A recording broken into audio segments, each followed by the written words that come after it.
Hey, so tonight we're going to talk about something that'll make you real grateful for that fridge in your kitchen. We're heading back to Victorian England, where people had to get seriously creative with what they ate just to stay alive. Oh, and if you're enjoying these stories, I'd really appreciate a like or subscribe. Super curious where you're all listening from, so drop a comment with your location and what time it is there. Always blows my mind how people are falling asleep to this all over the world. All right, find that cozy spot. Take a nice, slow breath, and just let your body sink into whatever you're lying on. We're heading back to Victorian England. So congratulations, you just woke up in London sometime around 1850. Your eyes blink open in the dim pre-dawn light filtering through a grimy window. The first thing you notice isn't the sight, but the smell, a mixture of coal smoke, damp wool, and something less pleasant from the chamber pot in the corner that needs emptying. You're lying on a lumpy straw mattress, not rough wool like most people think. That would be a luxury. This is just a cotton sack stuffed with whatever straw your family could gather. Scratchy, damp, and definitely shared with some tiny, unwelcome visitors that occasionally bite.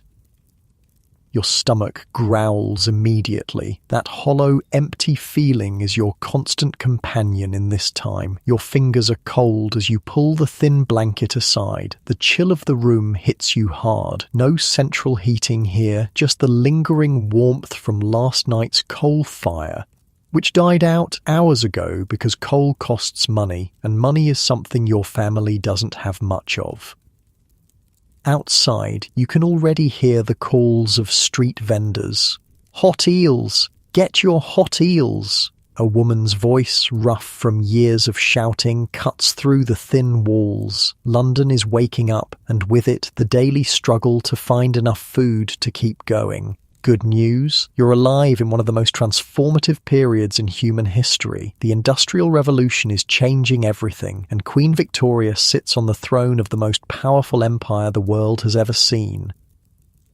Bad news. Unless you're part of the aristocracy or the emerging middle class, your relationship with food is complicated. By complicated, I mean you're probably hungry most of the time. The Victorian era, stretching from 1837 when Victoria took the throne until her death in 1901, was a time of massive change. And nowhere was this change more evident than in what people ate and how they got it. You swing your legs over the side of the bed, your bare feet touching the cold wooden floor. The boards creak. If you're lucky, you live in a small apartment with just your immediate family. If you're not, you might be sharing a single room with multiple families, taking turns sleeping in the same bed. Hot bunking, they called it. When one person got up for work, another would take their spot while it was still warm. You coming down for breakfast? A voice calls from below. Your mother, already up for hours. Breakfast. The word itself makes your stomach clench harder. What would be on the table today? If you're fortunate, maybe some bread, not the soft, fluffy stuff you're used to. Victorian bread was dense, heavy, filling. It had to be. For many, it was the main source of calories for the entire day. You make your way down the narrow stairs, each step groaning under your weight. The kitchen, if you can call it that, is just a small hearth with a pot hanging over it. No refrigerator, no stove as you know it, just fire when you can afford the fuel. Tea's brewing, your mother says, not looking up from the pot she's stirring. Tea, but not as you know it. This is weak, watery tea, the leaves already used several times over. The rich might toss tea leaves after one use. The working class and poor would reuse them until there was barely any flavour left. Any bread? You ask, trying not to sound too hopeful. She nods toward a small loaf on the table. Half for now, half for tonight. You tear off your portion. It's hard, a bit stale, but it's food. You dip it into your tea to soften it, a common trick of the time. As you chew, you think about the day ahead and about your next meal, if there'll be one. Now, I want you to understand something. The Victorian era wasn't the same for everyone. What you ate depended heavily on three things: your social class, whether you lived in the city or countryside, and the specific decade of the Victorian period you lived in. Because here's the thing, food in Victorian England changed dramatically from the beginning to the end of the era. The early Victorian period was rough for many. The 1840s were even called the Hungry Forties because of widespread food shortages and high prices. But by the end of Victoria's reign, even working-class folks were eating better than they had in centuries. You finish your bread and tea. Your mother hands you a small bundle. For lunch, she says. Don't eat it all at once. Inside the cloth is another piece of bread, maybe with a scraping of dripping, the congealed fat from yesterday's meat cooking, if your family had any meat at all. This might be all you'd have until evening. As you step outside into the London street, the full sensory assault of Victorian urban life hits you. The noise is deafening, vendors shouting, horses clopping, carriage wheels on cobblestones, factory whistles in the distance. The smell is, well, let's just say modern sewage systems weren't fully implemented yet. But among all this chaos is something that might surprise you. Food. Everywhere. Street food. Victorian cities, especially London, had an incredible variety of street food available. Not that you could afford much of it, but it was there, tempting you with smells that made your mouth water. Penny a bowl. Hot eels, penny a bowl. That woman's voice again. You look over to see a street vendor with a large metal can, steam rising from it. Inside are chopped eels that have been boiled in a herby broth. For many working-class Londoners, this was a quick, hot, relatively nutritious meal they could afford. The Thames River teemed with eels back then. They were abundant, cheap, and therefore a staple for the poor. They'd be chopped into pieces, boiled with herbs and spices, and served hot in a broth that had been thickened slightly with flour. If you wanted to get fancy, you could have jellied eels. The same basic dish, but allowed to cool so the natural gelatin from the eels would set the broth into a wobbly jelly. Sounds weird now, but in Victorian London, this was comfort food. You keep walking, passing more food vendors. There's a man selling whelks, sea snails essentially, that have been pickled to preserve them. Another offers sheep's trotters, literally the feet of sheep that have been boiled until the meat falls off the bone. A woman has a tray of hot potatoes baked in their jackets and split open, letting off steam in the cold morning air. This was the fast food of Victorian England. Quick, portable, filling, and most importantly, cheap. For many workers, buying from these vendors was easier than trying to cook at home, especially if home was just a single room with no proper cooking facilities. Your stomach growls again as you pass them by. The penny in your pocket needs to be saved for something more substantial later. As you walk, let's talk about those Victorian class divisions, because they were stark when it came to food. At the top, you had the aristocracy and upper classes. These folks were eating like, well, kings, multiple course meals, exotic imported foods, out-of-season fruits and vegetables grown in special heated greenhouses. A dinner party might include soups, fish courses, multiple meat dishes, elaborate desserts, and fine wines. The middle class tried to imitate this when they could, though usually with fewer courses and less extravagance. A middle-class family might have a roast joint of meat for Sunday dinner, the highlight of their culinary week, with the leftovers carefully managed to last for several more days. Then there was everyone else, the working classes, the poor, the destitute. Their relationship with food was primarily functional. Get enough calories to keep working. Taste, variety, nutrition as we understand it today, luxuries they could rarely afford to consider. You're most likely in this last group. Food for you isn't about enjoyment. It's about survival. By midday, your stomach is complaining loudly. You find a quiet spot to unwrap your bundle. The bread has gone even harder, but the dripping spread on it provides some much-needed fat and flavour. You force yourself to eat only half, re-wrapping the rest for later. Oi, what you got there? A street urchin, even more ragged than you, has spotted your food. You turn away, protecting your small meal. Hunger makes everyone a little selfish. Just bread, you mutter. The kid lingers, hope in their eyes, but eventually moves on when it's clear you're not sharing. You feel a pang of guilt, but not enough to give up your food. That's the reality of Victorian poverty. Everyone's hungry, but you can only take care of yourself and maybe your immediate family. As the afternoon wears on, you pass through a slightly wealthier neighbourhood. Through a basement window, you catch a glimpse of a cook working in a kitchen. The smell wafting up is intoxicating. Some kind of meat stew, you think. Your mouth waters involuntarily. That's another thing about Victorian England. The contrast between abundance and scarcity was physically visible as you moved through different parts of the city. The rich didn't just eat different food, they lived in entirely different food environments. Evening approaches and you head home tired from a long day's work. Your mother has the pot going again over the fire. Tonight's dinner is a vegetable soup, mostly cabbage and onions, with a potato or two if you're lucky. Maybe there's a small piece of bacon or salt pork added for flavour. The precious fat and salt transforming the humble vegetables into something more satisfying.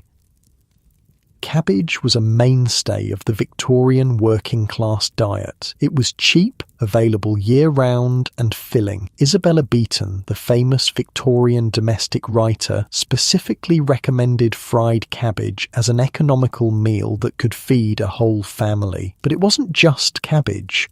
Onions, leeks, turnips, carrots. These vegetables formed the backbone of poor people's nutrition. They might not have been exciting, but they kept you alive. You settle down to your bowl of soup, soaking the other half of your midday bread in it to soften the now rock-hard crust. The warm liquid feels good in your belly, though you know you'll be hungry again before morning. Will we have meat this Sunday? You ask your mother. Sunday dinner was when even poor families tried to have some meat if they could possibly afford it. She sighs. We'll see what's left at the butcher's late Saturday. Maybe some shin or cheek we can stew. That was the reality for many, buying the cheapest cuts of meat, the parts that the wealthy wouldn't touch. Shin, cheek, offal, organ meats like liver, kidney, heart, these were the proteins of the poor. They required long, slow cooking to make them tender, but they were nutritious and flavourful in their own way.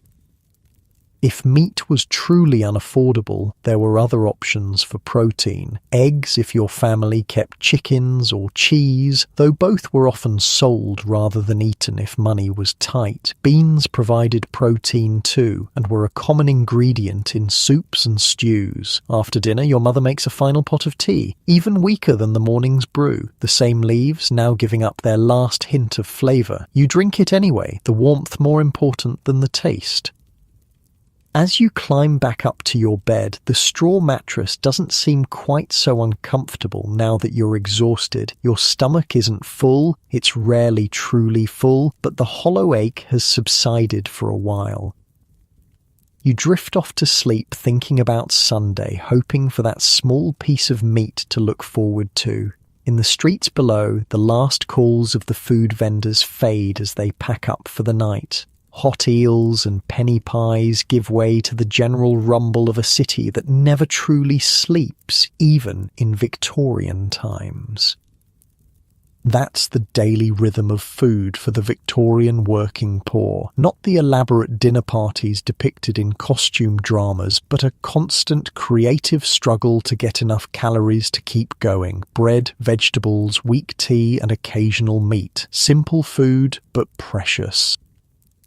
You shift slightly, finding that perfect spot as the carriage wheels rumble over cobblestones outside and your body relaxes a bit more, getting comfortable now as markets begin setting up for the next day, fishmongers arranging their catches, bakers firing up ovens, and in the darkness beyond the city, farmers loading wagons with fresh produce to bring to town. Morning light filters through the grimy window again. Another day in Victorian London. Your stomach wakes before you do, that familiar emptiness already making itself known. But today might be different. Today is market day. You stretch on your straw mattress, feeling the individual stalks poke through the thin fabric. The air in the room is cold enough to see your breath, little clouds forming with each exhale. Winter in Victorian England was harsh for the poor. Without enough fuel for heating, cold and hunger formed a cruel partnership. Downstairs you can hear your mother already moving around, the scrape of the fire being lit. The clank of the kettle, the daily rhythm begins again. But wait, there's another smell this morning. Something sweet? Your nose isn't playing tricks. Today there might be a rare treat. You hurry downstairs, more eager than usual. Your mother is at the small table, carefully cutting something into portions. She looks up and smiles, a tired smile, but genuine. Mr. Wilson at the bakery gave me the broken bits, she explains. Said they were too damaged to sell, but still good to eat. On the table are pieces of what looks like some kind of cake or sweet bread. Nothing fancy by modern standards, but in Victorian working-class London, this is like finding treasure. It's just the edges of a plum cake, she says, pushing a piece towards you, but it'll make the tea better. Now, sweets in the Victorian era weren't the everyday items they are for us. Sugar had a complex history tied to colonialism, slavery, and global trade. By the mid-1800s, it was becoming more affordable, but it was still relatively expensive for working-class families. A sweet treat was exactly that, a treat, not a daily expectation. You take a bite of the cake along with a sip of the morning's first brew of tea. The sweetness explodes on your tongue. It's almost shocking after days of bland bread and cabbage. There's a hint of dried fruit, not fresh but plumped up in the baking. It's delicious. This moment, this simple pleasure tells us something important about Victorian food. The contrast between everyday subsistence and occasional indulgence was stark. That contrast made the rare treats all the more meaningful. As you savour the unexpected breakfast, let me tell you about the evolution of sugar in Victorian England, because it's a fascinating story that shaped their world and still influences ours. At the beginning of the 19th century, sugar was still quite expensive. It had to be imported from colonies in the Caribbean and elsewhere, where it was produced through the brutal labour of enslaved people. The wealthy used sugar lavishly. Elaborate sweet dishes were a way to show off your wealth and status. The poor might get a taste of sweetness only on special occasions. But several things changed during Victoria's reign. First, the abolition of slavery in the British Empire in 1833, just before Victoria took the throne, disrupted the sugar trade, initially causing prices to rise. Then came the Sugar Act of 1874, which removed the heavy taxes on imported sugar. Suddenly, this once luxury item became more accessible to ordinary people. The result? A sweet tooth revolution. Candy and confectionery exploded in popularity. By the end of the Victorian era, sweets were being manufactured and sold on a scale never seen before. You finish your cake, savouring the last crumbs. It's market day, which means the streets will be full of vendors selling every kind of food imaginable. You might not be able to afford much of it, but the spectacle itself is worth experiencing. Going to try for work at the docks today, you tell your mother. They sometimes need extra hands when the ships come in. She nods, hope and worry battling in her expression. Dock work is hard and dangerous, but it pays, and sometimes there are opportunities to bring home food that would otherwise be wasted. You head out into the morning bustle. The street is already alive with activity. A milkmaid is making her rounds, carrying pails of fresh milk to the wealthier homes. You watch her knock on a door, measure out the family's daily portion, and collect her payment. Milk in Victorian cities was a complicated business. Without refrigeration, it had to be delivered daily, and even then, it didn't stay fresh long. Adulteration was common. Dishonest sellers would water it down or add chalk to improve its appearance. The poor rarely got fresh milk, making do with a splash in their tea if they could afford it at all.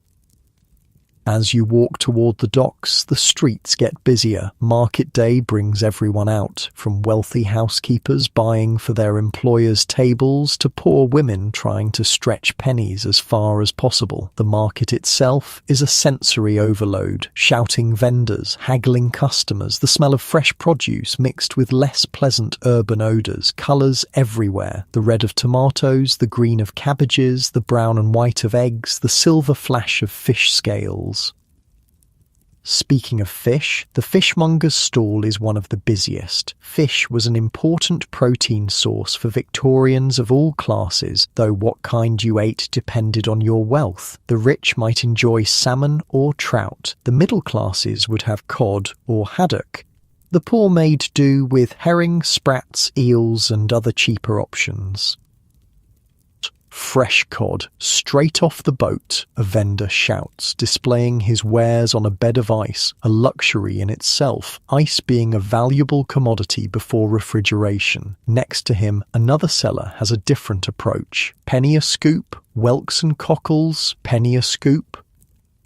Shellfish was particularly important for the urban poor. Oysters, which we now consider a luxury food, were once so plentiful in British waters that they were a staple food for the working class. Whelks, cockles, mussels, these were all cheap, accessible proteins. There's a famous Victorian song, Molly Malone, about a young woman who sells cockles and mussels alive-o through the streets of Dublin. It captures this aspect of Victorian food culture, street vendors providing affordable seafood to the urban poor.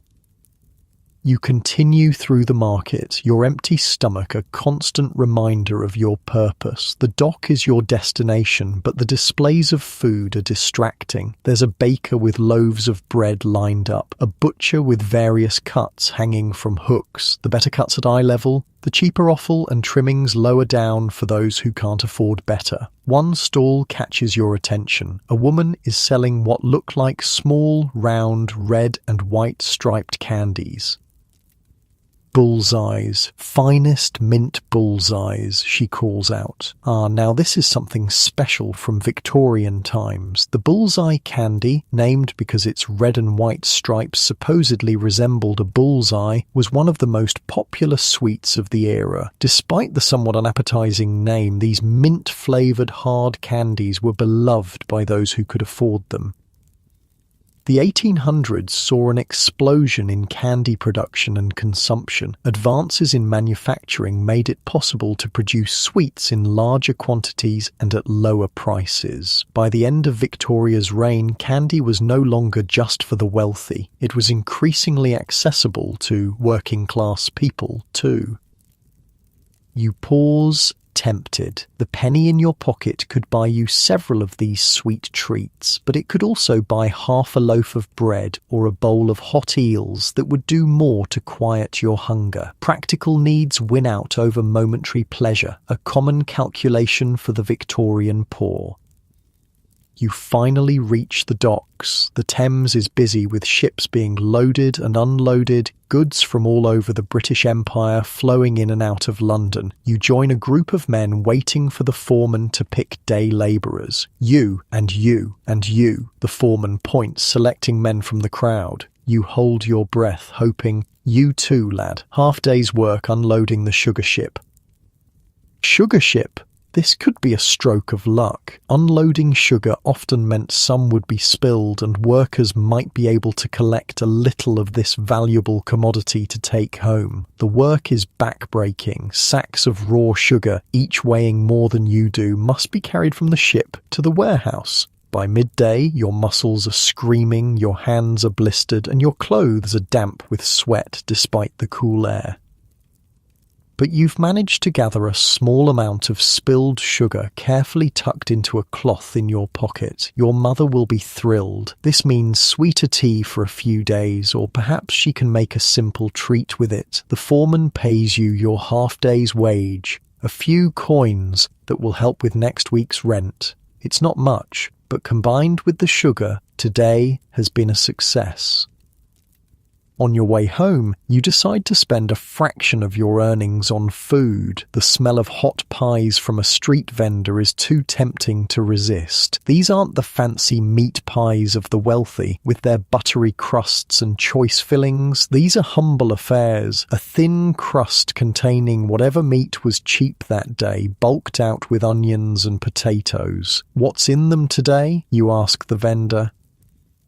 Or mutton, he says, which could mean actual sheep meat, or it might be something less identifiable. Food fraud wasn't uncommon in Victorian England. What was sold as mutton might be horse, dog, or even cat meat in the worst cases. But you're hungry, and the pie is hot and filling. You hand over your coin and receive the small pastry, steam escaping as you break into it. The filling is greasy and salty, with chunks of something chewy that might indeed be mutton. There are pieces of potato and onion, and a thick gravy that helps to make it more substantial. As you eat, walking slowly to make the experience last longer, you pass by a group of children playing in the street. Their clothes are even more ragged than yours, their faces thin with hunger. One small boy watches you eat with undisguised longing. Victorian children had it especially hard when it came to food. Child labour was common, with many working long hours in factories, mines, or as chimney sweeps or street sellers. They needed calories to grow and to fuel their work, but often had to make do with less than adults. Schools for poor children sometimes provided a basic meal, usually a bowl of porridge or soup, recognizing that hungry children couldn't learn effectively. Charitable organizations like the Salvation Army also set up food depots in some cities, offering affordable meals to the destitute. But these safety nets had large holes, and many children went hungry. You break off a piece of your pie and hand it to the watching boy. He grabs it quickly, as if afraid you'll change your mind, then darts away to share it with the other children. The small act of generosity makes your own meal seem even more satisfying somehow. By the time you reach home, the winter day is already fading into evening. Your mother looks up from her mending, her face lighting up when you tell her about the dock work and show her the sugar you managed to salvage. "We'll have a proper Sunday dinner this week," she says, the prospect putting energy into her tired voice. "I've been saving the bones from last month, and with your wages we can get a bit of meat to go with them." Sunday dinner was the culinary highlight of the week for most Victorian families. Even the poor tried to have something special if they could possibly afford it. A small joint of meat perhaps, or at least a meat pudding or pie made with cheaper cuts, bulked out with suet pastry and vegetables. For the middle and upper classes, Sunday dinner was an elaborate affair, a roast joint of beef, lamb, or pork, served with vegetables, potatoes, gravy, and followed by a pudding of some kind. It was a time for family to gather, a weekly festival of food in an era before restaurants were common for anyone but the wealthy.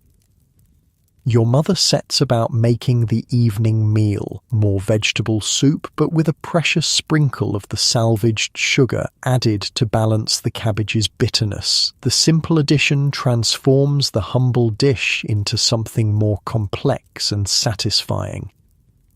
As you eat, she tells you about her day. She took in washing from some of the better-off families in the neighborhood, back-breaking work that involves heating water, scrubbing clothes by hand, wringing them out and hanging them to dry. But it brings in a few pence. And sometimes the families give her leftover food as well as payment. "Mrs. Jenkins gave me the end of their bread," she says. "It's fine quality, much better than what we can afford. We'll have it for breakfast." This was another survival strategy for the Victorian poor, finding ways to access the cast-offs of the wealthy. Servants in grand houses often lived partly on leftovers from their employers' tables. Those without such positions might do occasional work for better-off families in hopes of similar benefits. After dinner, you're still hungry. You're almost always still hungry, but less desperately so than usual. The pie from earlier, the vegetable soup, and the knowledge that Sunday will bring something special all help to make the persistent emptiness more bearable. Your mother takes out the precious tea caddy, a small tin box that keeps the tea leaves safe. Tea was expensive enough that it needed to be protected, not left loose where it might be spoiled or wasted. She measures out a tiny amount to add to the already used leaves from the morning. With a sprinkle of the salvaged sugar, the evening tea will be a relative luxury. This careful management of food resources was essential for survival. Nothing was wasted. Stale bread became bread pudding. Meat bones were boiled multiple times for stock. Vegetable trimmings went into soups. Used tea leaves were dried and reused until they had no flavour left at all. As you sip the sweet tea, weak but made special by the sugar, you think about Sunday's promised meal. In your mind, it becomes a feast worthy of royalty, though in reality it will be modest by modern standards. Anticipation is its own form of nourishment in hard times. The evening draws in. Without much lighting, candles and oil are expensive. There's not much to do once darkness falls, except sleep. Your body is tired from the dock work anyway, the pleasant ache of muscles that have earned their rest. You climb back to your straw mattress, pulling the thin blanket up against the growing chill. Outside, the sounds of the city are changing as day workers head home and night workers emerge. Among them are the night food sellers, vendors of hot drinks, simple soups, and other offerings for those whose work doesn't stop when the sun goes down. In the distance, you can just make out a call, hot pea soup, penny a bowl. The night pea soup sellers were a common feature of Victorian London, offering a hot, nutritious meal to night workers, late revellers and the homeless, made from dried split peas, onions, herbs, and sometimes a ham bone for flavour. It was filling, warming and cheap. Tomorrow will bring more of the same struggles for food, but tonight, with a day's work behind you, some sugar in the house, and the prospect of Sunday dinner ahead, things seem a little less desperate than usual. Your eyes grow heavy as you listen to the distant street sounds. The mattress doesn't feel quite so lumpy now. Your body sinks a bit deeper, muscles releasing the day's tensions, getting more comfortable. That's it, as your mind drifts to thoughts of Sunday's meal, imagining the smell of cooking meat filling your small home, nice and easy now, settling in as the last street vendors call out their wares in the darkening London streets. A table with a real feast spread out on it, in your dreams at least. As morning light filters through the window once more, the fantasy meal fades away, replaced by reality. Sunday is still a day away, but today brings its own possibilities.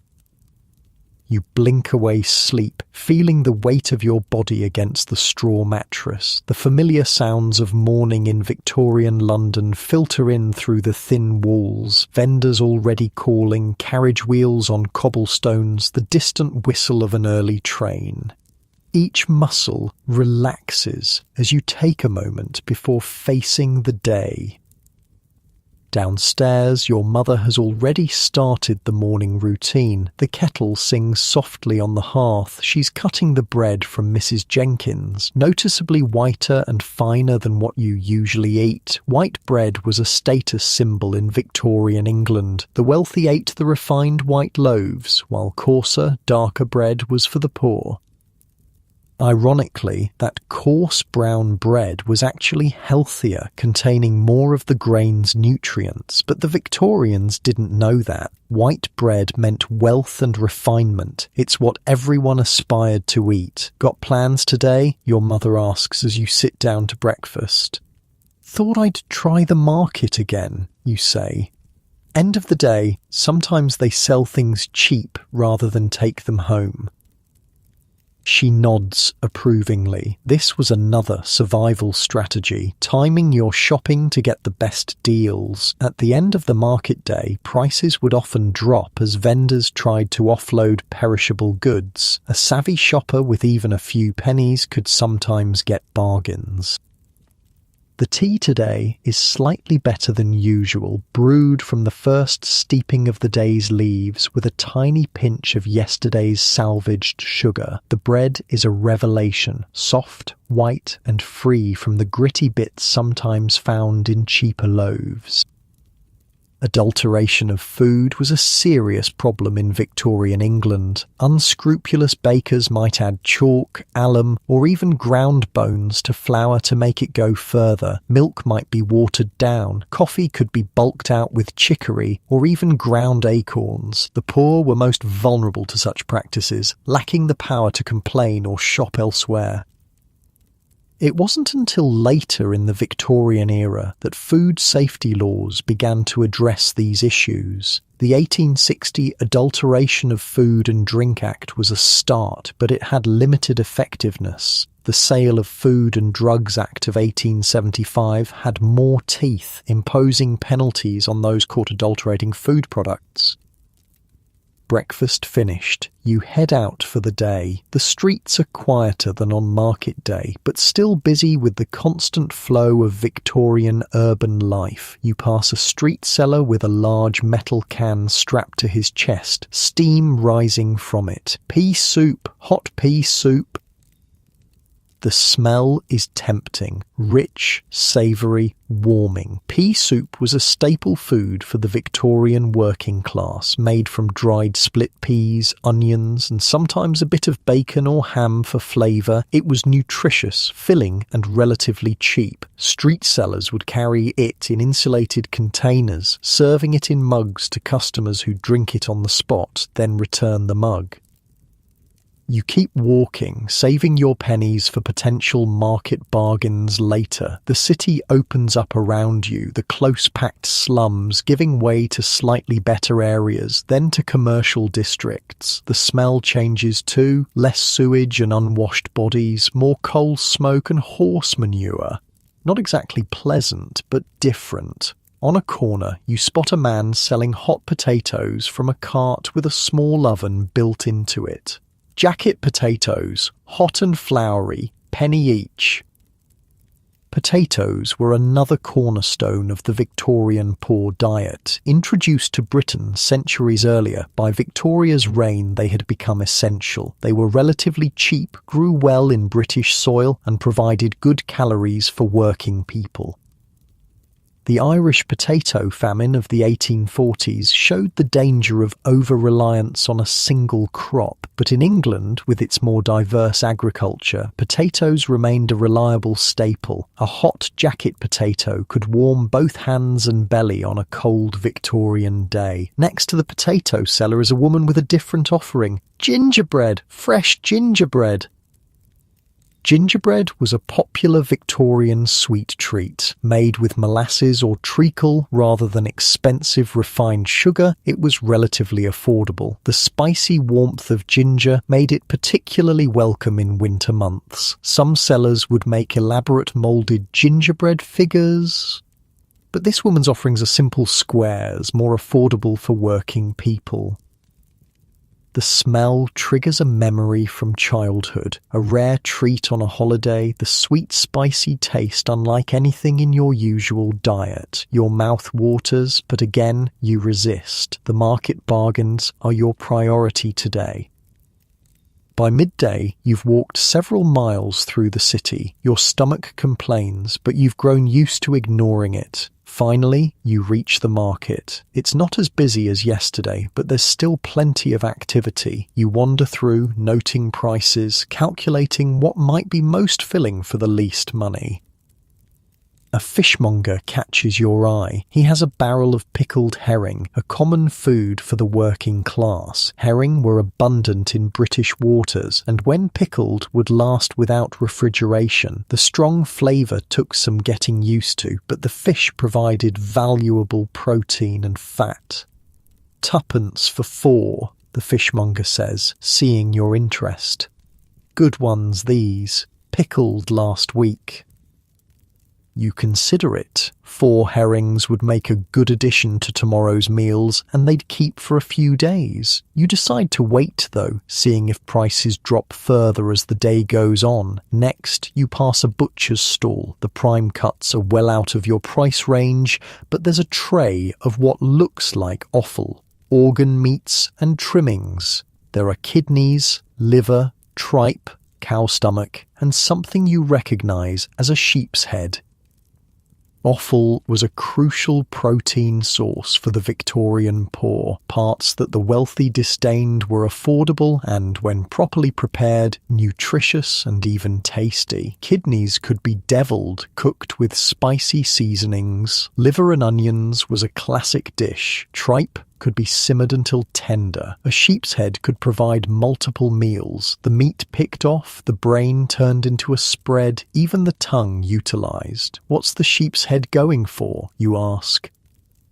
"Threepence," the butcher replies. "Last one I've got." 3 pence is a significant amount of your available funds, but the head would provide several meals' worth of meat. It's the kind of calculation the Victorian poor made constantly, weighing immediate hunger against longer-term planning. "I'll come back," you say, moving on to check other options. A vegetable seller has a pile of slightly wilted cabbages. "Penny for 2, she calls. "Still good for soup?"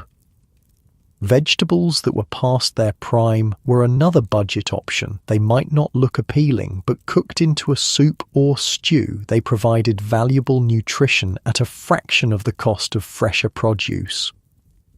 As the afternoon progresses, you continue your careful survey of the market. Prices begin to drop as closing time approaches. The fishmonger now offers 6 herrings for 2pence instead of 4. The sheep's head goes down to 2pence. The cabbage seller is practically giving away her remaining stock. This is what you've been waiting for. With careful timing and a bit of haggling, your few coins can go much further. You make your purchases. The sheep's head, 4 herrings, saving a halfpenny compared to earlier, and 3 cabbages. It's quite a haul to carry home, but it will make a significant difference to the coming week's meals. On your way back, laden with your purchases wrapped in newspaper, you pass a grand house. Through an open kitchen window, you catch a glimpse of the preparations for an evening meal. A large joint of beef is being basted. Vegetables are being trimmed and shaped with precision. A cook directs several kitchen maids in the complex choreography of upper-class dining. The contrast between this scene and your own food situation is stark. The wealthy Victorians ate elaborate multi-course meals, often following French cuisine traditions. Dinner parties might include soup, fish, a meat course, a game course, sweet and savoury puddings, desserts, and a cheese course. The food was as much about display as nourishment, showing off one's wealth and refinement.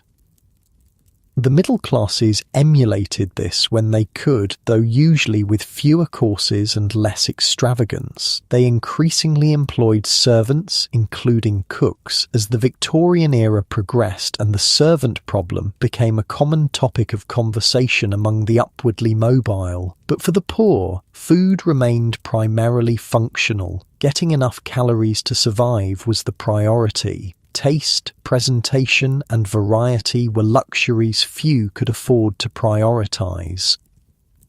You turn away from the grand house, adjusting your load of humble purchases. The sheep's head is heavy, but the weight is reassuring. It represents security, multiple meals, protein that will help sustain your family's labor. By the time you reach home, the winter evening is closing in.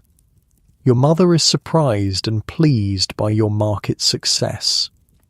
A sheep's head, and for only 2p. That'll make a fine dinner tomorrow after church, she says, already planning how to make the most of it. In Victorian times, Sunday had a rhythm all its own. For the religious, church attendance was expected. Shops were closed, work was minimised, though not eliminated, especially for women who still had to cook and clean. And the Sunday dinner was the culinary highlight of the week. Even poor families tried to have something special for Sunday dinner if they could possibly afford it. It was a time to gather, to briefly enjoy food as more than mere survival, to participate in a cultural tradition that cut across class lines, though with very different implementations. Your mother sets about preparing the evening meal, a simple soup made from one of the cabbages, bulked out with a potato and an onion. Tomorrow she'll tackle the sheep's head, a process that will take hours of careful cooking to extract maximum value from it. "Did you see the baker's stall?" she asks as she chops the vegetables. "Sometimes he sells day-old bread cheap at the end of the market." "Didn't get that far," you admit, "but I got these instead." You show her the herrings, their silver skin dull with the pickling brine. "Perfect," she nods. "We'll have those with potatoes on Monday." This kind of food planning was essential for survival. Nothing could be wasted. Every purchase had to be maximized. Leftovers were incorporated into new dishes. Bones were boiled multiple times for stock. Even stale bread found uses in puddings or as thickening for soups. The cabbage soup is simple but satisfying. The vegetable has been cooked until very soft, its natural sweetness emerging. There's no meat in it, but your mother has added a spoonful of dripping, saved fat from previous meat cooking, for flavour and calories. A sprinkle of salt itself, not a given in the poorest households, completes the dish. You eat slowly, making it last. The warmth spreads through your body, taking the edge off the constant hunger. It's not a feast by any means, but it's nourishing in its way. After dinner, with darkness fully settled, there's little to do. Candles and lamp oil are expensive, so most poor Victorian families simply went to bed when it got dark, especially in winter when the nights were long. Reading material was limited for those with minimal education anyway, and other entertainments cost money you didn't have. But tonight, your mother surprises you. From a hidden place, she takes out a small newspaper-wrapped package. Inside is a single tallow candle, made from rendered animal fat rather than expensive beeswax or newer paraffin. It gives off a smoky, slightly unpleasant smell when lit, but provides enough light to sit up for another hour. "Mrs. Jenkins gave it to me," she explains. "Thought we might enjoy a bit of evening together with Sunday coming." In the flickering light, she tells stories from her own childhood when Victoria was a young queen and the world seemed full of possibilities. Stories of the countryside she came from, where food grew all around and hunger was less constant than in the city. Stories of seasonal treats. Blackberries picked from hedgerows in autumn, hazelnuts gathered in woods, wild greens foraged from fields in spring. The rural poor had different food challenges than their urban counterparts. They often had better access to fresh produce, but less cash to buy imported or manufactured goods. They might grow vegetables in small garden plots, keep chickens for eggs, or even raise a pig for slaughter if they were fortunate. Poaching, illegally hunting game on aristocratic estates, was a risky but common way to supplement protein intake. As the Victorian era progressed, however, rural life changed dramatically. The ongoing process of enclosure privatised previously common land. Industrialisation drew people to cities. Traditional rural foodways began to fade, though they never disappeared entirely. The candle burns low, its light dimming. You feel a sense of contentment rare in your hard-scrabble existence. Tomorrow brings the promise of the sheep's head dinner. The herrings and remaining cabbages will see you through much of the week. For a brief moment, food insecurity isn't looming quite so large.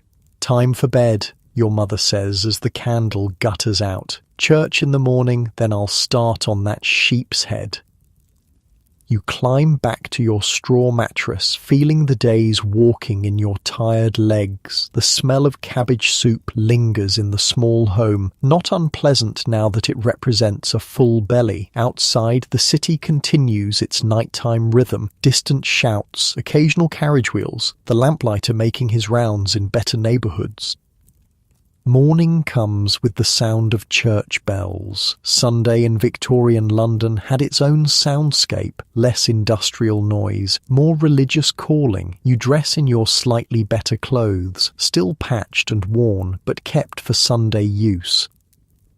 Church attendance wasn't just a religious obligation, it was also a social one. For the poor, it could provide community and sometimes material assistance. Many churches ran soup kitchens or distributed food to needy parishioners. Some wealthy individuals performed charity by paying for Sunday dinners for poor families or groups of children. After the service, you return home to find your mother already at work on the sheep's head. She's removed the brain and tongue, setting them aside for separate preparation. The head itself is in a pot of simmering water with an onion, slowly cooking to tenderize the meat. Need anything else done? You ask, watching her methodical work. Could use some parsley if you can find any, she says. Grows wild by the canal sometimes.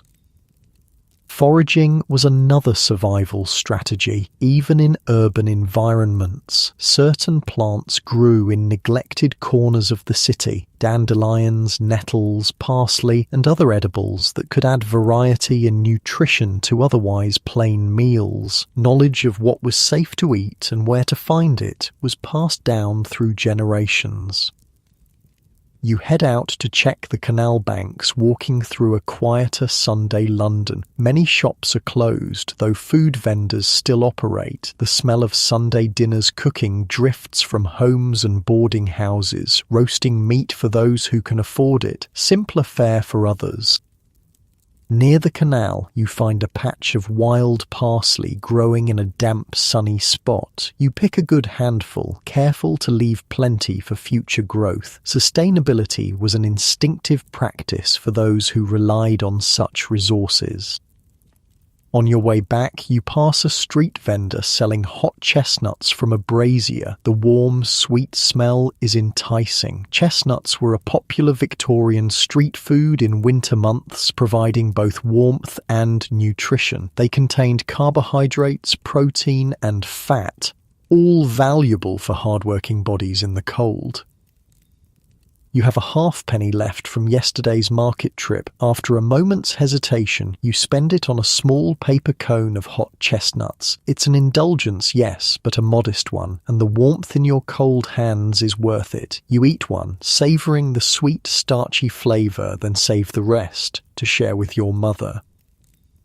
Back home, the sheep's head has progressed. The meat is becoming tender, pulling away from the bone. The small kitchen space is filled with the rich smell of slow cooking. Your mother has made a simple stuffing from stale bread, the sheep's brain, and some herbs, which will be baked separately.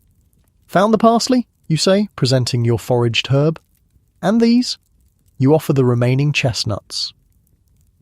Her face lights up at the unexpected treat. She takes one, eating it slowly, clearly savouring the rare sweetness. Perfect end to our dinner these will be, she says, setting the rest aside. The next few hours are devoted to the careful preparation of this important meal. Nothing is wasted. The meat is picked from the head, The cooking liquid becomes a gravy. The tongue is sliced thinly. The brain stuffing is formed into small cakes and baked until crisp on the outside. To accompany it all, there are potatoes boiled in their skins and one of the remaining cabbages chopped and slowly stewed with a tiny bit of dripping for richness. When finally assembled on your chipped plates, it looks like a feast by your standards. There's protein, vegetables, even the luxury of gravy. The portions aren't large. There are still meals to be made from the leftovers, but it's more substantial than your usual fare. You sit at the small table, taking a moment to appreciate what's before you. Your mother says a brief grace, thanking God for the provision. Then you eat, slowly and with appreciation. The meat is tender from the long cooking. The brain stuffing is rich and savoury. The potatoes are fluffy inside their skins. The cabbage has sweetened with cooking. It's a balanced meal by Victorian standards, providing protein, carbohydrates, and some vegetables. What it lacks in refinement compared to the dining of the wealthy, it makes up for in the satisfaction of having created something nourishing from what others might have discarded. There's a certain pride in this kind of resourcefulness, a skill born of necessity, but valuable nonetheless. After the main course, you share the remaining chestnuts, each taking one and eating it slowly, making the pleasure last. It's a simple dessert, but a perfect end to the Sunday meal. With dinner finished, there's the careful work of preserving what's left. The remaining meat is wrapped for tomorrow. Bones go back into the pot for another round of stock making. Even the potato skins are saved. They'll be crisped up for a snack later in the week. The evening settles in, bringing with it the satisfaction of a good meal and the knowledge that the coming days are provided for, at least to some extent. In the Victorian working-class experience, this temporary food security was as close to luxury as many got. You help clean up, then sit by the small fire with your mother as darkness falls. The chestnuts and good meal have created a rare moment of contentment. Your body feels nourished, muscles relaxing into the unfamiliar sensation of having enough. Next Sunday, we should have the last of the joint Mrs. Parker promised, your mother says, already planning ahead. The constant cycle of securing food never really stops. Mrs. Parker is the butcher's wife who occasionally saves scraps and end pieces for your mother in exchange for some mending work. These informal economies were crucial for survival, bartering skills or labour for food, creating networks of mutual aid within communities. As the fire dies down to embers, you find yourself yawning. The warm meal has made you sleepy. It's time for bed anyway. Tomorrow brings another week of work and the ongoing challenge of finding enough to eat. You climb the stairs to your straw mattress one more time, your body heavy with food and fatigue. The familiar scratchiness of the straw seems less noticeable tonight. Through the thin walls, you can hear neighbours settling for the night too, the shared rhythm of Victorian working-class life. Your mind drifts to the week ahead. Monday will bring the herrings with potatoes. Tuesday might be a soup from the sheep's head stock with the last cabbage. Wednesday, well, that depends on what work can be found, what bargains might appear. This constant calculation, this never-ending math of survival was the daily reality for millions in Victorian England. What seems to us like extreme poverty or even a historical curiosity was simply life for them, difficult, precarious, but with its own skills and even occasional satisfactions.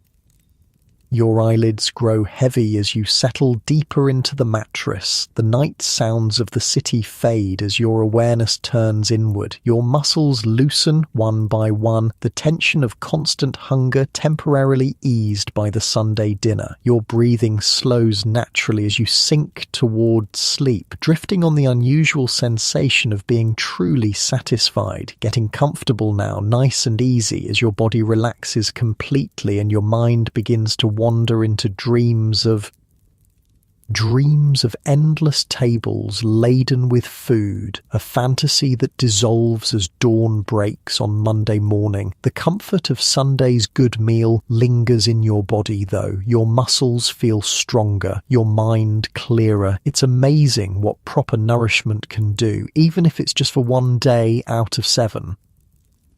Your mother is already up, preparing the day's first pot of tea and warming the leftover sheep's head meat for breakfast. This kind of protein in the morning is a luxury, one that will help power you through the day's labour. Thought I'd try for work at the brewery today, you tell her between bites. They sometimes need extra hands for deliveries. The breweries of Victorian London were major employers, and delivery work, while physically demanding, paid relatively well. Beer was a staple drink for Victorians of all classes, considered safer than water in many cases, and providing both calories and hydration for working bodies.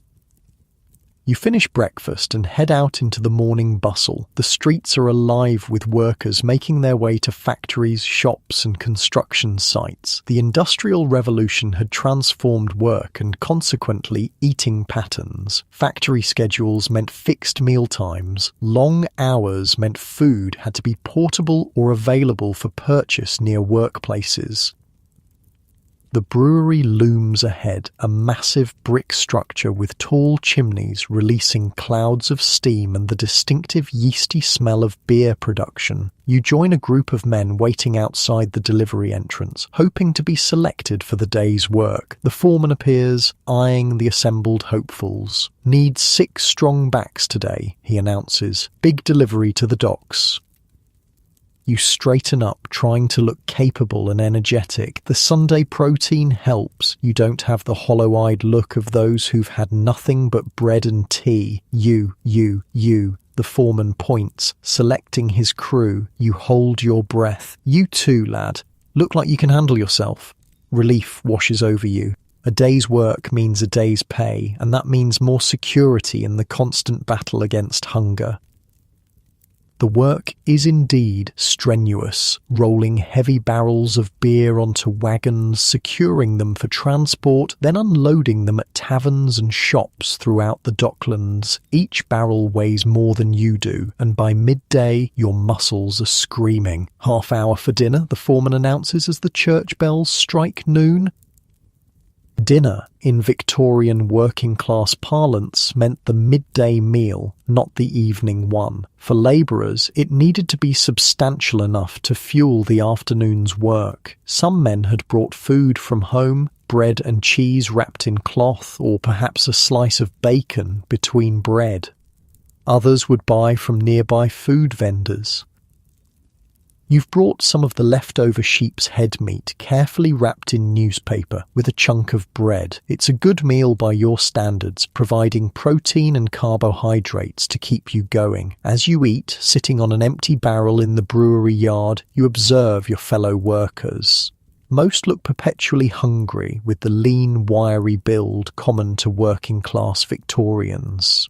Their food varies. Some have decent meals similar to yours, others make do with just bread or a potato. One older man catches your eye, unwrapping something that makes your mouth water, a slice of what looks like meat pie. The wife's speciality, he says, noticing your interest. Makes them once a week from whatever scraps the butcher'll sell cheap. Stretch the meat with potatoes and onions, bit of bacon fat for flavour. Feeds us 3 days, if we're careful.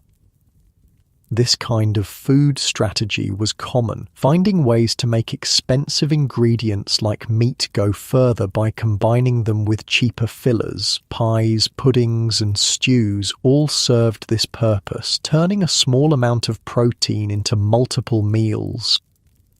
The afternoon's work is as grueling as the morning's, but the good meal at midday helps you keep pace. By the time the day ends, you're exhausted but satisfied with your efforts. The foreman pays the day labourers, handing over coins that represent security for the coming days. On your way home you pass through a street market. It's not the main market day, but there are still vendors selling food of various kinds. With coins in your pocket, you have options that weren't available yesterday.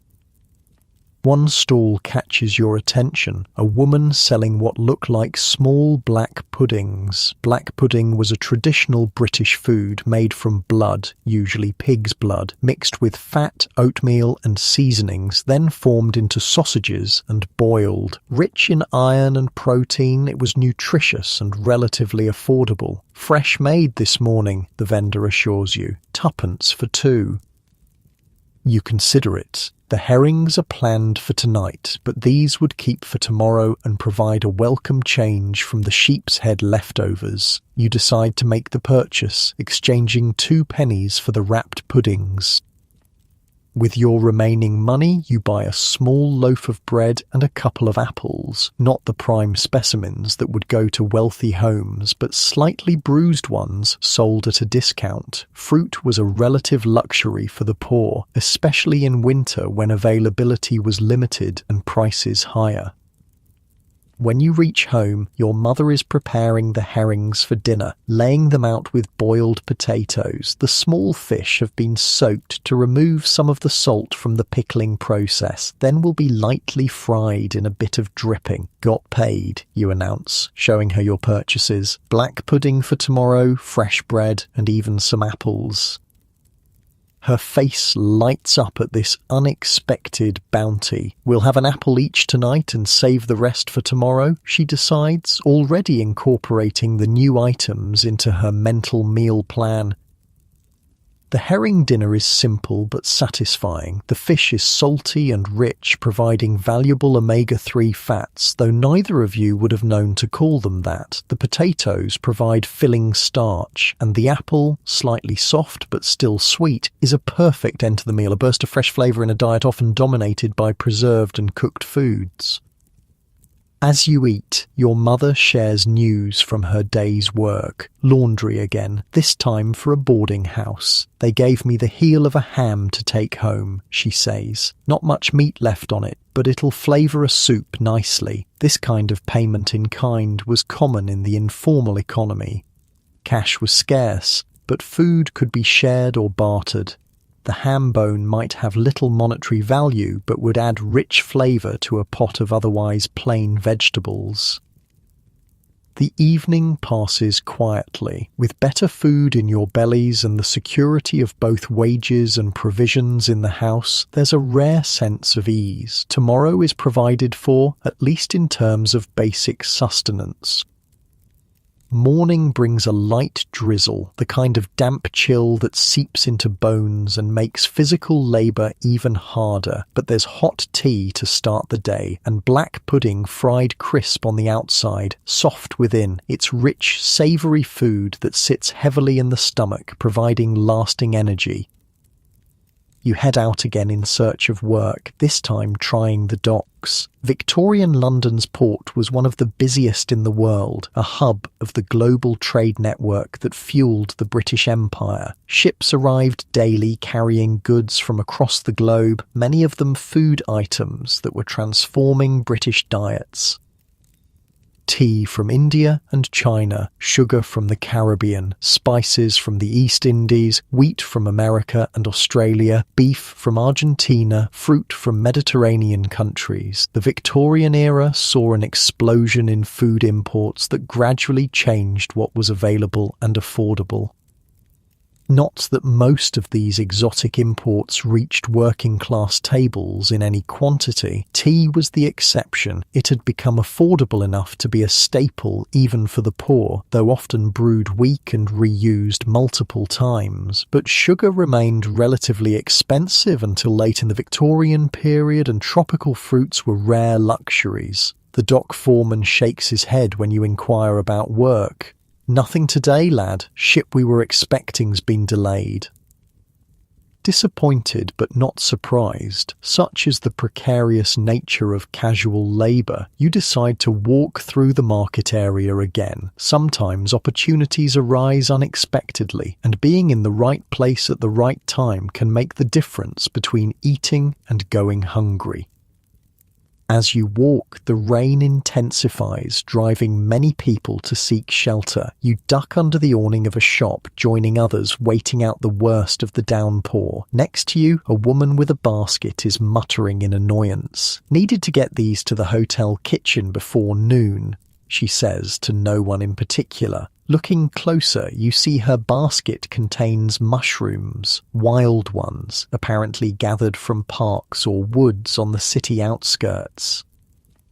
Foraging remained an important food source even in industrialised Victorian London. The city had numerous parks and open spaces where edible plants grew. Beyond the built-up areas, woods and fields still offered seasonal bounty for those who knew what to look for.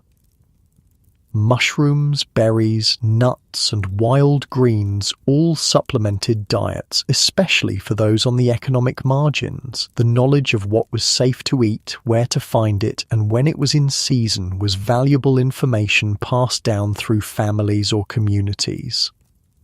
"I could take them," you offer, seeing an opportunity. "If there's payment in it."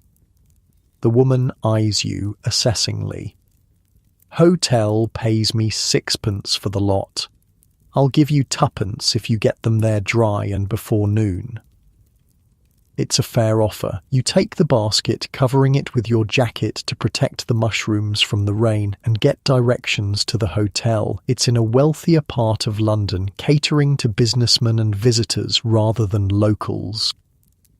The hotel kitchen is a revelation, a large, well-equipped space with multiple staff preparing elaborate meals. The head cook inspects the mushrooms with a critical eye before nodding approval. A kitchen worker counts out 6p, which you'll split with the forager as agreed.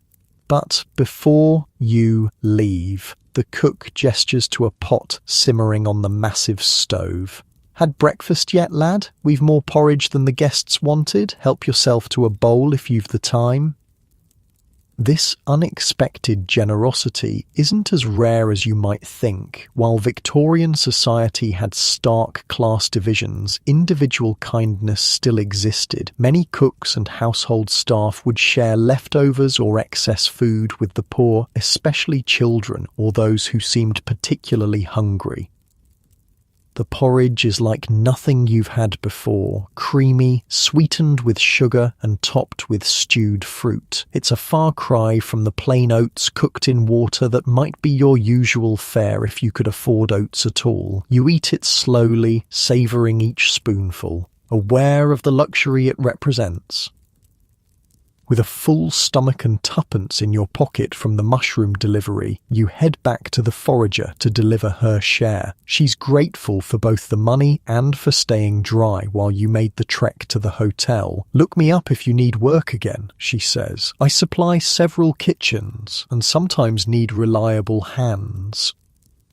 This kind of networking was essential in the informal Victorian economy. Regular employment was not guaranteed for many, especially the unskilled. Building relationships with those who might offer work, even irregular work, could make the difference between subsistence and destitution.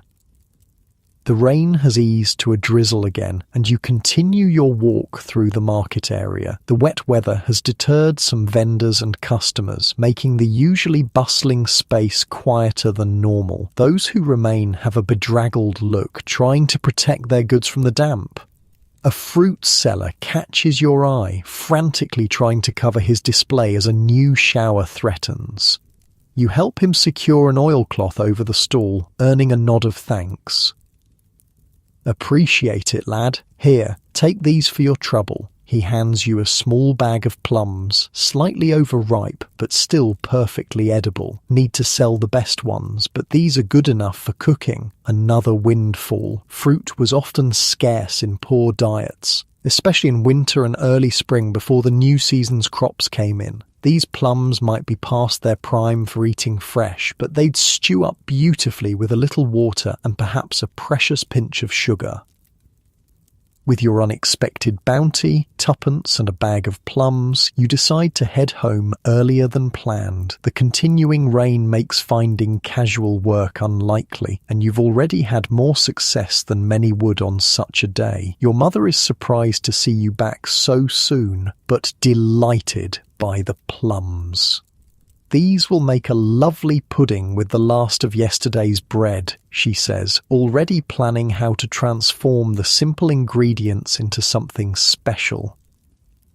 Victorian home cooking, especially among the poor, was built on these principles of transformation and extension. Stale bread became bread pudding, overripe fruit was stewed or preserved, meat scraps went into pies or puddings. Nothing was wasted because nothing could be afforded to be wasted.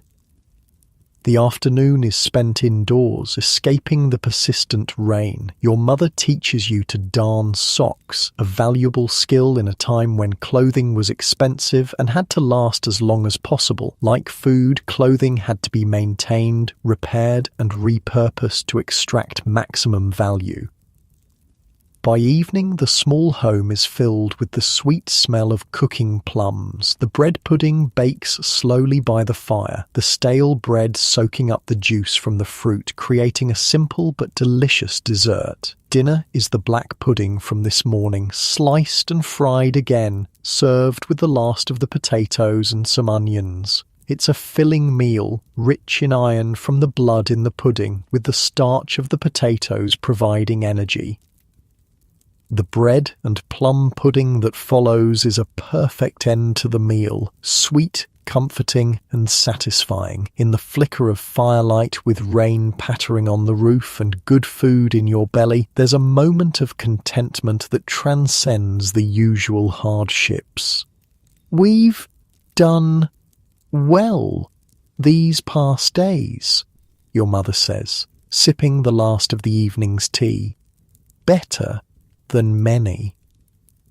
She's right. Through a combination of work, resourcefulness, opportunism, and a little luck, you've eaten relatively well by working-class Victorian standards. Not every day or week would be like this. There would be leaner times, harder times. But for now, there's security in having food for tomorrow and a little money set aside.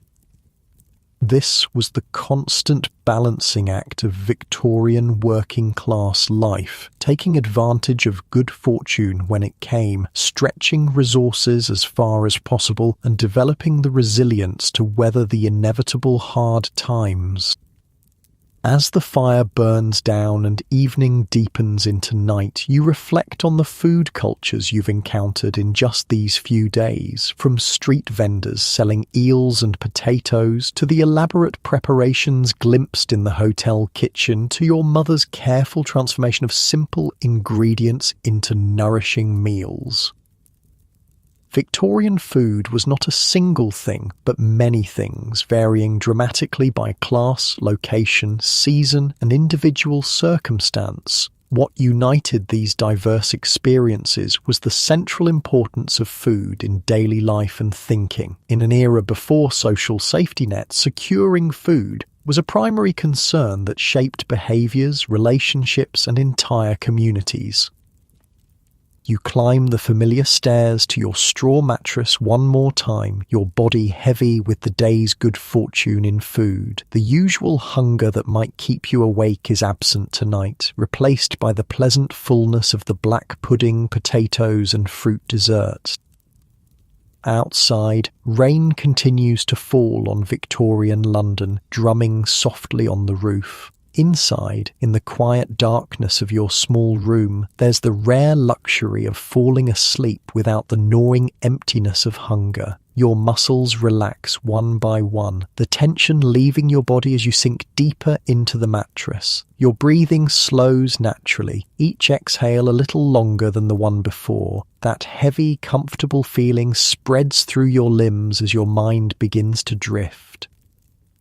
Nice and easy now, settling in as the rain creates its gentle rhythm on the roof above. Your thoughts grow vaguer, less distinct as sleep approaches.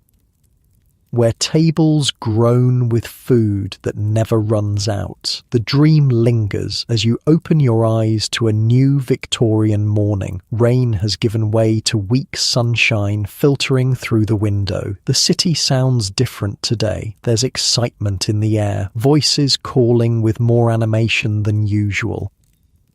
You stretch on your straw mattress, feeling each muscle loosen. The good food of recent days has made a difference to how your body feels. Less hollow, more substantial. Your breathing is deep, and even as you take a moment before rising, downstairs your mother is already up as usual, but she too seems energized. It's market day, she reminds you, but not just any market day, the monthly big market. That explains the excitement. The regular markets happened several times a week, but once a month there was a larger gathering with vendors coming from further afield, bringing more variety and often better prices due to increased competition. Thought we might treat ourselves, she continues, setting down a bowl of porridge. Real porridge today, not just bread soaked in tea. With what you earned at the brewery and the tuppence yesterday, we could get something special. The porridge is plain, made with water rather than milk, with no sugar or fruit, but it's hot and filling. Oats were relatively inexpensive and provided good energy for working bodies. Scottish Victorians in particular relied heavily on oats, consuming them in various forms, including porridge and oat cakes. What sort of special? You ask between spoonfuls.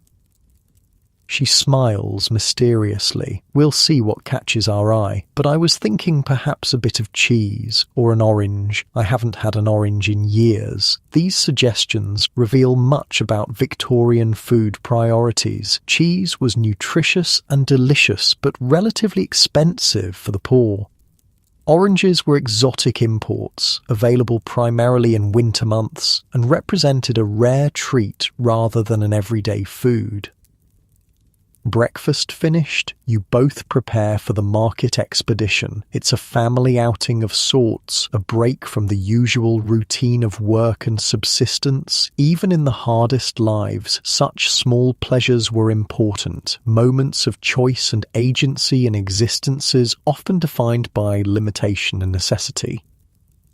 The streets are indeed busier than usual, with people converging on the market area from all directions. There's an energy to the crowd, a collective anticipation. Market day was a social occasion as much as an economic one, a chance to see neighbours, hear news, and briefly participate in a more varied world than daily work usually allowed.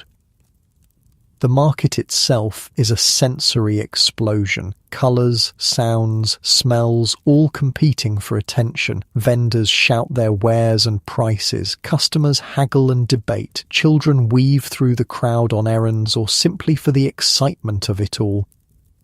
And the food, stalls selling everything from common vegetables to exotic imports, butchers with various cuts of meat displayed, fishmongers with their silver-scaled offerings laid on ice, bakers with loaves of different sizes and qualities, cheese sellers, spice merchants, sweet vendors, the whole spectrum of Victorian food commerce on display.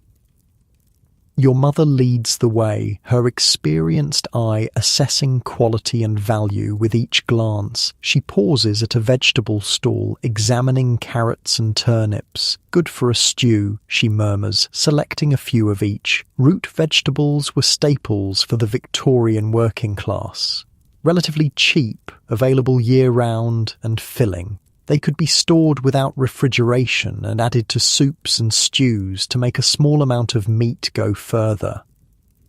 Next, she stops at a stall selling butter. This is more of a luxury item. Many poor families used dripping, beef fat instead, as it was much cheaper, but butter added a richness and flavour that transformed even the simplest foods. Pennyworth, she tells the vendor, who cuts a small portion from a larger block. It's not much, but it will add a special touch to the coming day's meals. As you move through the market, you notice a crowd gathered around one particular stall. Curiosity draws you closer. It's a vendor selling what appear to be small cakes or biscuits, but formed into shapes, animals, people, objects. Gingerbread figures, the seller calls sweetest gingerbread in London. Gingerbread had a long history in British food culture, predating the Victorian era by centuries. By Victoria's time, it had evolved into various forms, including the shaped gingerbread men or figures that became particularly associated with fairs and markets. The spicy sweet smell is enticing. Your mother sees your interest and smiles. One small one, perhaps, she suggests, as our special treat. You select a gingerbread figure shaped like a horse. It costs a halfpenny. Not expensive as treats go, but still a luxury in a budget where every coin is carefully accounted for. The first bite is revelatory, sweet with molasses or treacle rather than refined sugar, warming with ginger and other spices, soft rather than crisp. It's a complex flavour that's entirely different from your usual plain fare. This moment, standing in a Victorian market, enjoying a simple sweet treat with your mother, captures something essential about food beyond mere nutrition. Food is also culture, pleasure, shared experience. Even in lives constrained by poverty, these dimensions existed and mattered. Your mother makes a few more practical purchases, a small piece of bacon, some flour, a bunch of herbs to flavour soups. Then, true to her earlier suggestion, she approaches a fruit seller with exotic offerings from warmer climates. "How much for one orange?" she asks, eyeing the bright spheres with barely disguised longing. "Twopence each," the seller replies. "Fresh in from Spain last week."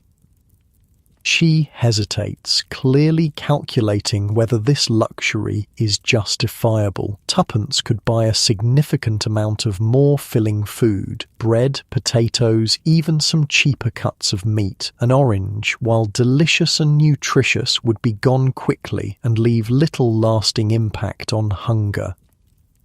This kind of calculation was constant for the Victorian poor, weighing immediate pleasure against practical need, nutrition against satiety, variety against security. There were no easy answers, only constant compromise. After a moment, she makes her decision. "We'll share one," she says, selecting a medium-sized fruit and handing over the precious coins. The orange goes into her basket alongside the more practical purchases. It will be saved for later, a special end to the day's meals, something to look forward to through hours of work.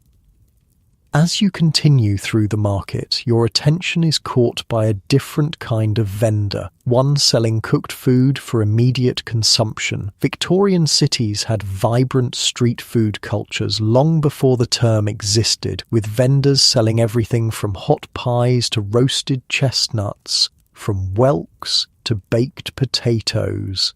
This particular seller has a large metal container with steam rising from it. "Hot pea soup," he calls. "Penny a bowl." Pea soup was a working-class staple, nutritious, filling and relatively affordable. Made from dried split peas, onions and sometimes a ham bone or bit of bacon for flavour, it provided protein and energy for labouring bodies. Your mother considers it. "Shall we?" she suggests. "Save lighting the fire for midday." You nod eagerly. The soup smells good, and the idea of a hot meal now rather than waiting until you return home is appealing. You each hand over a penny and receive a bowl of thick, steaming soup in return. Finding a relatively clean spot to stand, you eat the soup directly from the bowls. It's hearty fare, the peas cooked down to a thick puree, seasoned with salt and pepper, with small pieces of ham adding savoury notes. The warmth spreads through your body, a bulwark against the lingering chill of the spring morning.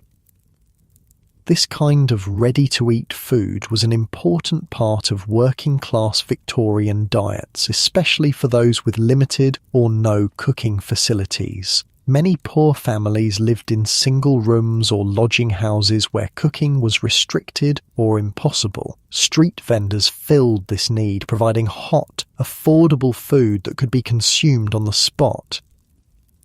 With your hunger satisfied by the soup, you continue your market exploration. Your mother makes a few final purchases, a small piece of cheese as she'd hoped, some more vegetables for the coming day's meals. Her careful planning ensures that the limited budget stretches as far as possible while still providing adequate nutrition.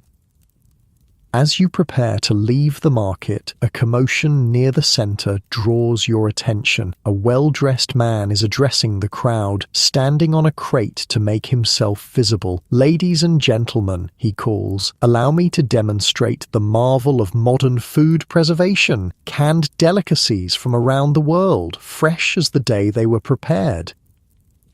He's a salesman for one of the new canning companies that were transforming food preservation in the Victorian era. Canning technology had been developed in the early 19th century, but it was during Victoria's reign that it became commercially significant and began to change how people ate.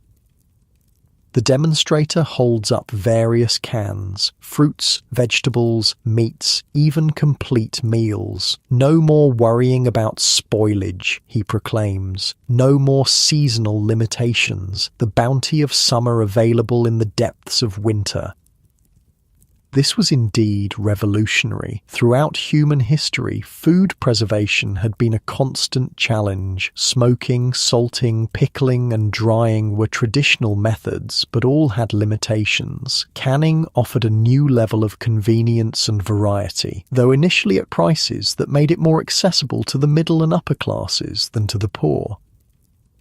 As the crowd watches, the salesman opens a can of peaches, offering small samples on toothpicks. Your mother manages to secure 2 pieces, one for each of you. The sweetness is almost shocking after your usual diet, the soft fruit texture unlike anything in your regular fare. Imagine such fruit available year-round, your mother says wistfully as you walk away. No more winters without fresh taste.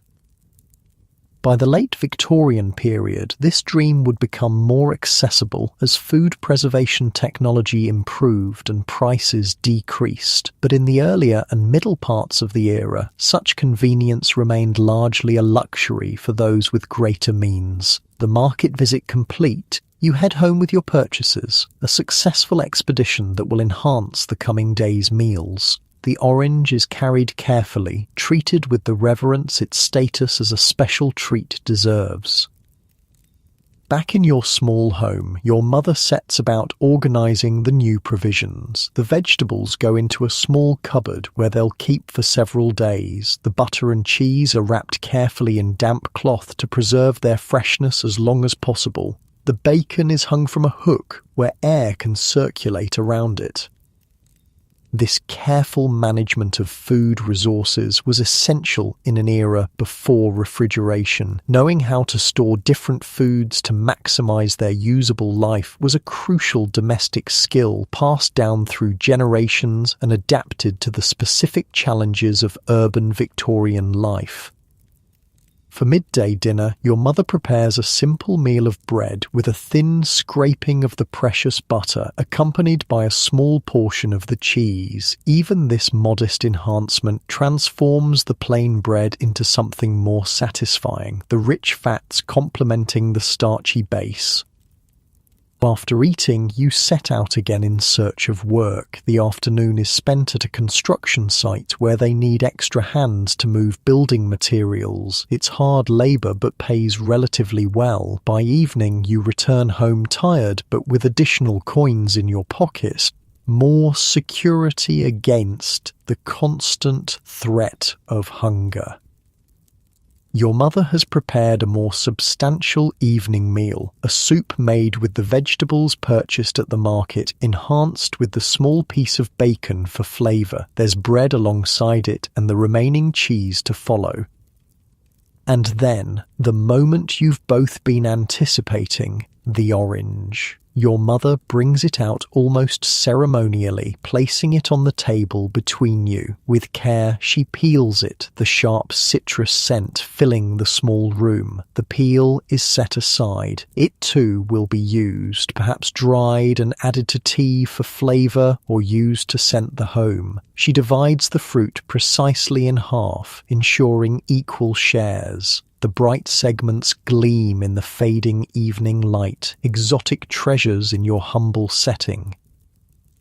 The first taste is intensely sweet and tangy, unlike anything in your regular diet. The juice runs down your chin, and you wipe it away with the back of your hand, not wanting to waste a drop. Each segment is savoured slowly, making the experience last as long as possible. This moment captures something essential about Victorian food experiences across all classes: the appreciation of special foods, the sharing of pleasure, the marking of occasions with culinary delights. While the specific foods and settings varied dramatically by social position, this fundamental relationship with food as more than mere sustenance was universal. As the last light fades from the day, your mother makes the evening's final pot of tea. Tonight it's slightly stronger than usual, a small luxury to complement the day's other treats. You sit together in the gathering darkness, the tea warming your hands, the taste of orange still lingering. "We've eaten well today," she says with satisfaction. "Better than many." It's true. Through a combination of work, careful budgeting, opportunistic purchasing, and the occasional small indulgence, you've experienced a relatively abundant day by working-class Victorian standards. Not every day would be like this. There would be leaner times, harder times. But for now, there's contentment in having good food in your belly and prospects for tomorrow. This was the reality of Victorian food for the working classes, not uniform deprivation as sometimes portrayed, but a complex landscape of scarcity and occasional abundance, of practical necessity and simple pleasures, of incredible resourcefulness in the face of limitation. As you prepare for bed, your body feels different than at the beginning of our story. The persistent hollow ache of hunger has been temporarily banished. Your muscles feel stronger, your mind clearer. Good food, even in modest quantities, has transformative power. You climb the stairs to your familiar straw mattress, finding your usual spot with practiced ease. The day's exertions and good meals have prepared you well for sleep. Your limbs feel heavy, pleasantly weary from work rather than weak from hunger. Outside, Victorian London continues its nighttime rhythms, distant carriages, occasional voices, the lamplighter making his rounds. Inside, in your small room, there's the rare luxury of falling asleep with a satisfied belly and the lingering taste of orange on your tongue. Your eyes grow heavy as you settle deeper into the mattress. The persistent hunger that often keeps you awake is absent tonight, replaced by a comfortable fullness that makes sleep come easier. Your breathing slows naturally, each breath a little deeper than the last. That heavy, relaxed feeling spreads through your body, starting in your legs and moving upward. Your muscles loosen one by one, releasing the day's tensions. The world begins to fade around the edges as sleep approaches. The sensations of Victorian life, the hardness of the straw mattress, the sounds from the street below, even the lingering taste of orange, all begin to recede as consciousness gives way to dream. Your thoughts become less distinct, more fluid, drifting like smoke in a gentle breeze. Your eyelids flutter closed, too heavy to keep open any longer. The rhythm of your breathing becomes the only reality, slow and steady, carrying you deeper into relaxation. The borders between wakefulness and sleep blur, becoming indistinct. And as you finally drift into complete sleep, there's a kind of peace that transcends time, connecting your Victorian experience to our own modern understanding of what it means to be nourished, not just in body, but in spirit. The simple pleasures of good food, shared with those we care about, create a universal language that speaks across centuries. Sleep now, leaving behind the challenges and triumphs of Victorian food culture, carrying with you a deeper appreciation for the meals that sustain you in your own time. Let your body sink completely into rest, your mind releasing all thoughts of hunger and satisfaction alike. Your breathing becomes deeper, slower, more rhythmic. Each exhale takes you further into the welcoming darkness of sleep. The tension melts from your face, your jaw relaxes, your forehead smooths. Sweet dreams of oranges and warm soup and freshly baked bread await in the realm beyond wakefulness. Sleep well, knowing that you've experienced a small taste of Victorian life, with all its hardships and simple joys. The struggle for daily bread that defined existence for millions during that era gives context to our own relationship with food, reminding us to appreciate both necessity and pleasure, sustenance and delight.